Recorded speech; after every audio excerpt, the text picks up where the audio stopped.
চাটা আমার কম হয়ে গেছে না।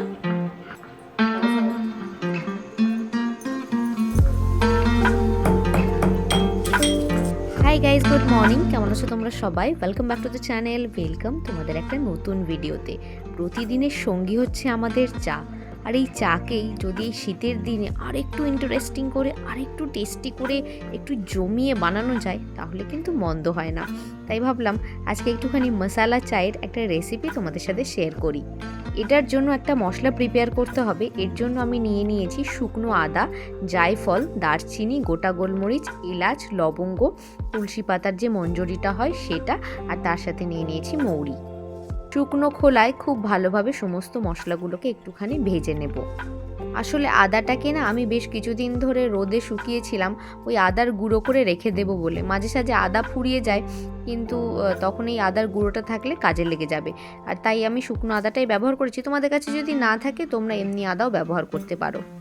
মশলাটা আমার এখানে ড্রাই রোস্ট করা হয়ে গেছে, হালকা ঠান্ডা হয়ে গেছে। এবার আমি হামানদিস্তা এটাকে কুটে নেব। তোমরা চাইলে মিক্সিতেও না এর পাউডার বের করে নিতে পারো। চায়ের সাথে আজকে না আর বিস্কুট খাবো না, খাবো একটুখানি ড্রাই রোস্টেড পিনাট, আর তার সাথে একটুখানি আমন্ডও দিয়ে দিয়েছি। একটুখানি কাজু দিলেও ভালো হতো, তবে কাজুটা দুদিন আগেই শেষ হয়ে গেছে। চায়ের সাথে খেতে কিন্তু বেশ ভালো লাগে। ড্রাই রোস্ট করা বাদামগুলো আমার এখানে হয়ে গেছে, একটু ঠান্ডা হোক, খোসাগুলো ছাড়িয়ে নেব। চলো ততক্ষণে চাটা বসিয়ে দিই। দুধ চা পুরোপুরি দুধ দিয়ে করলেই ভালো হয়, তবে আমি না অল্প করে একটুখানি জলও মেশাই। হাফ কাপেরও হাফ একটু জল দিয়েছি, আর 2 কাপ মতো আমি দুধ দিয়ে দিয়েছি। দুধটা যেই একটু ফুটে উঠেছে তখন যে মশলাটা আমি বানিয়ে নিলাম সেটার 1 চামচ মতো দিয়ে দিয়েছি। আজকে যে পরিমাণে মশলাটা আমি বানালাম না, সেটা দিয়ে 4 কাপ মতো চা হয়ে যাবে। আজকে আমি 2 কাপ বানাচ্ছি, তাই 1 চামচেই হয়ে গেছে। মশলার সাথে দুধটাকে আমি ওই 2 মিনিট মতো খুব ভালোভাবে ফুটিয়ে নিয়েছি। তারপর পরিমাণ মতো চিনি দিয়ে দিলাম। তোমরা যেরকম মিষ্টি খেতে পছন্দ করো সেরকম দেবে। আমি 3 চামচ মতো দিয়েছি। এরপরে পুরো 3 চামচ আমি এখানে দিয়ে দিলাম হচ্ছে চা পাতা। ব্যাস, এবার যেমনভাবে চা বানানো হয় একদম সেইভাবে চা হয়ে গেলেই নামিয়ে নাও।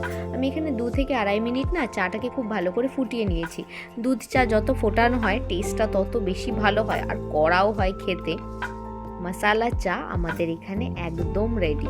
কোনো ব্যাপারই না, জাস্ট মশলাটা বাড়িতে তৈরি করে যদি জারে রেখে দাও তাহলে কিন্তু মাঝে সাঝে এরকম মশলা চা বাড়িতে বানিয়ে খাওয়া যেতে পারে। একটা চায়ের কাপ দেখে কেমন একটা লাগছে তাই না? চায়ের কাপ সবসময় দুটো একসাথে যেন বেশি মানায়। আসলে আশিস তাড়াতাড়ি করে চাটা খেয়ে বেরিয়ে গেল, ওর একটু কাজ ছিল। চলো এবার আমি চাটা টেস্ট করে দেখি। ঠিক আছে,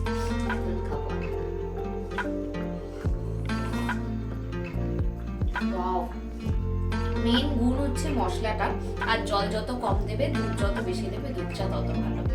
আর মেন ফ্লেভারটা আসছে হচ্ছে মশলাটা, খুব সুন্দর লাগছে খেতে।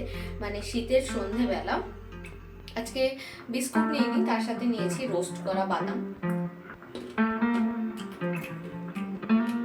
এটা হেলদি না, ওটা হেলদি। যাই হোক, মাঝে সাঝে দুধ চা চলে।